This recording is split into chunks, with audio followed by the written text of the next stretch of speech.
Hello everyone, welcome to सतत ज्ञान। एक मुद्दा फिर से उठ गया है जो कि आज के न्यूज़पेपर में आया है। धांधली की जांच में एसआईटी ने बढ़ाए कदम। वीडियो 2018 भर्ती से विवाद हटने का नाम ही नहीं ले रहा है। जब भी पेपर में कोई आर्टिकल आता है सभी परेशान हो जाते हैं। सबसे पहले हमें ये देखना चाहिए कि वास्तविकता क्या है। सबसे पहले यही देखना चाहिए कि वास्तविकता क्या है। पेपर में कुछ आया नहीं कि भर्ती रद्द होने की बात शुरू हो जाती है। ये कोई नई बात नहीं है। कुछ दिन पहले भी अफवाहों ने जोर पकड़ा था कि एसआईटी ने शासन को रिपोर्ट सौंप दी है। जुलाई लास्ट वीक में शेड्यूल जारी कर दिया जाएगा। अगस्त में प्रक्रिया शुरू हो जाएगी डीवी की और नियुक्ति मिल जाएगी। अगर रिपोर्ट सौंप दी गई होती तो आयोग प्रक्रिया को आगे बढ़ा दिया होता। रही बात आज के पेपर के कटिंग या न्यूज़ की, तो आप उस पर गौर ही मत करिए। एसआईटी जांच चल रही है। जांच में दूध और पानी सब अलग हो जाएगा, ना कि भर्ती रद्द हो जाएगी। ना ही कभी आयोग ने, ना कभी शासन ने, ना ही कभी एसआईटी ने कहा कि भर्ती रद्द होगी। हम स्वयं सोच लेते हैं कि भर्ती रद्द हो जाएगी। क्यों हो जाएगी रद्द भाई? कोई तो कारण होना चाहिए। धांधली हुई है, ओएमआर को मैच कराया जा रहा है, अनियमितता पाई जाएगी तो बाहर किया जाएगा। इसलिए आप स्वयं ये ना सोचें कि भर्ती रद्द होगी। जब एसआईटी जांच कर रही है तो कदम तो आगे बढ़ाएगी ही। जांच अच्छे से होगी। ओएमआर में अनियमितता है तो उन्हें बाहर करके उनके स्थान पर नए अभ्यर्थियों को शामिल किया जाएगा। और दूसरी बात, पहले भी मैं बता चुका हूँ कि वीडियो बनाकर मैंने बताया है, इस शासन में भर्ती रद्द नहीं होगी। भाजपा सरकार में ये भर्ती रद्द नहीं होगी। कारण उसका दो है। एक तो चुनाव का माहौल है। चुनाव के माहौल में कोई भी सरकार भर्ती रद्द नहीं करती है। भर्ती रद्द करने का प्रभाव गलत जाता है। दूसरी चीज़, भर्ती इसी शासन की है, 2017 की है। जो भर्ती रद्द हुई वो 2017 के पहले की है, ना कि 2017 के बाद की। हम लोगों की जो भर्ती 2018 की है, ग्राम पंचायत अधिकारी 2018 की है, इस पर कोई आंच नहीं आएगी। इसमें जो होना है वो एसआईटी कर रही है। ओएमआर अगर अलग किए जा सकते हैं, मैच करा करके जो अनियमितता पाई जाती है, जब उनको अलग किया जा सकता है तो फिर भर्ती रद्द होने की क्यों बात होती है? आपने देखा कि मंत्री मोती सिंह जी ने जो एप्लीकेशन या आप कहिए कि लेटर लिखा था, उसमें भी रद्द होने की बात नहीं की गई है। अनियमितता है, या तो रिजल्ट कैंसिल होगा, दूसरा रिजल्ट आएगा। यही हो सकता है। रिजल्ट दूसरा आए। रिजल्ट दूसरा आना तो तय ही है। कारण उसका यह है कि अगर अनियमितता हुई है तो लोग बाहर निकाले जाएंगे, और बाहर निकाले जाएंगे तो नए लोग शामिल भी किए जाएंगे। जो ईमानदार हैं उनके साथ तो कुछ होना नहीं है। जो गलत हैं उनको बाहर किया जाएगा। नए लोग आएंगे तो नया परिणाम जारी किया जाएगा। यही बात होती है। रद्द होने की कहीं कोई बात नहीं होती है। एक चीज़ ज़रूर हो सकती है कि प्रक्रिया में बहुत विलंब हो जाए। पहले से भी बहुत विलंब हो चुका है और आगे भी और विलंब हो सकता है। एसआईटी की जांच के बाद क्या होगा, कितना टाइम लगेगा, नहीं पता है। विलंब हो सकता है।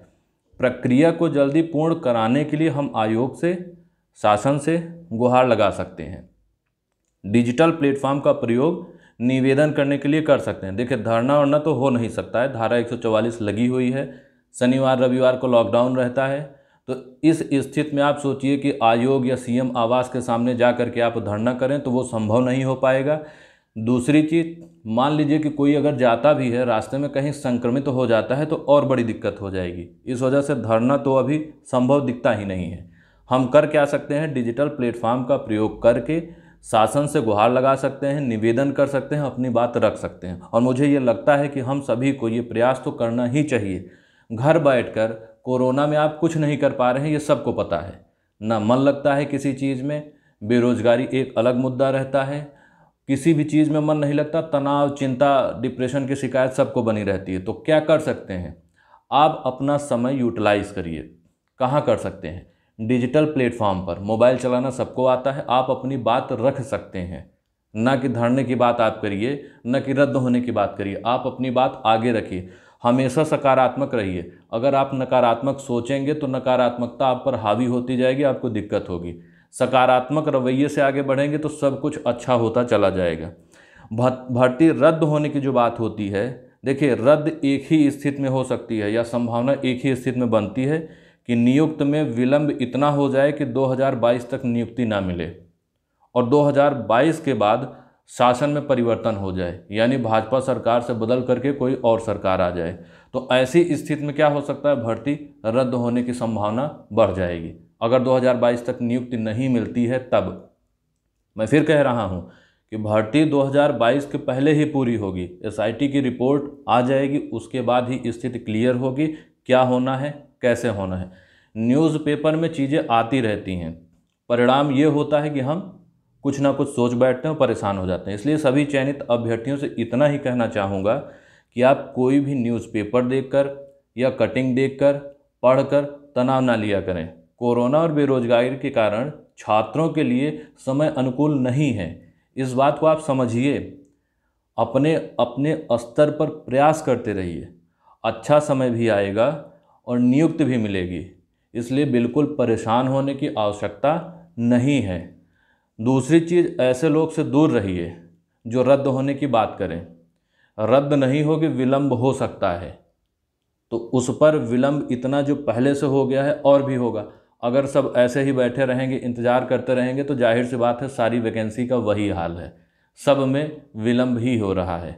आपकी भी वैकेंसी विलंब हो रही है। आप प्रयास कर सकते हैं अपने स्तर पर, ट्विटर हो गया या सोशल मीडिया हो गया, फेसबुक हो गया, इंस्टाग्राम हो गया, मेल हो गया, आप अपनी बात पहुंचा सकते हैं। सरकार हम ही लोग के लिए होती है, सरकार हम लोग की बात सुने, उसके लिए आप प्रयास कर सकते हैं। इसके अलावा परेशान होने की कोई आवश्यकता नहीं है। तो मेरा ऐसे अभ्यर्थियों से इतना ही निवेदन है कि आप न्यूज़पेपर देख करके जो भर्ती रद्द होने की बात अपने दिमाग में डाल लेते हैं, इस नकारात्मकता से आप बाहर निकलिए। जीवन सिर्फ इतना नहीं है, नौकरी बहुत ज़रूरी है, बहुत नहीं बहुत से ज़्यादा ज़रूरी है, लेकिन नकारात्मकता के साथ नहीं, सकारात्मक रवैया अपनाइए। खुद मोटिवेट रहिए, दूसरे को मोटिवेट करिए, नियुक्ति मिलेगी, संघर्ष खत्म होगा, रद्द नहीं होगी वैकेंसी। तो बिल्कुल आप परेशान मत होइए। आशा करता हूँ थोड़ा आपको अच्छा लग रहा होगा ये सारी चीज़ें सुनकर। भर्ती की बात आप रद्द होने की बात मत किया करिए। अगर किसी को कोई दिक्कत है तो आप कमेंट में पूछ सकते हैं, और इतना निवेदन करूंगा कि जितने अभ्यर्थी हैं उन तक ये वीडियो आप पहुंचाइए, क्योंकि परेशान कोई ना हो। समय अनुकूल नहीं है हम लोगों के, कोरोना की वजह से, बेरोजगारी की वजह से, लेकिन इसका मतलब ये नहीं कि आप परेशान हो जाएं। जीवन बहुत लंबा है, बहुत सारे अच्छे समय भी आएंगे, अच्छे पल भी आएंगे, तो आप उसको सोचिए, रद्द होने की नहीं। आप सोचिए कि एक दिन आपको नियुक्ति मिलेगी, आप ग्राम पंचायत में जाएंगे और वहाँ अच्छा काम करेंगे, समाज के अंतिम वर्ग के लिए आप सेवा देंगे। आप ये क्यों नहीं सोचते हर बात पर भर्ती रद्द होगी? तो ऐसा कुछ नहीं है। और दूसरी चीज़, बहुत सारे जो सोर्स आपको मिलते रहते हैं कि गुप्त सूत्रों से पता लगा, ये हुआ वो हुआ, दो ही ऑथेंटिक सोर्स आपको मिलेंगे, या तो आयोग कुछ बोले या शासन कुछ बोले। इसके अलावा जितनी चीज़ें होंगी उसमें वास्तविकता बहुत ज़्यादा नहीं होती है। तो आप आराम से रहिए, प्रयास करते रहिए, मेहनत करते रहिए और मस्त रहिए। कोई जानकारी तो आप पूछिएगा। मिलते हैं अगले वीडियो में एक नए टॉपिक के साथ। Thanks for watching.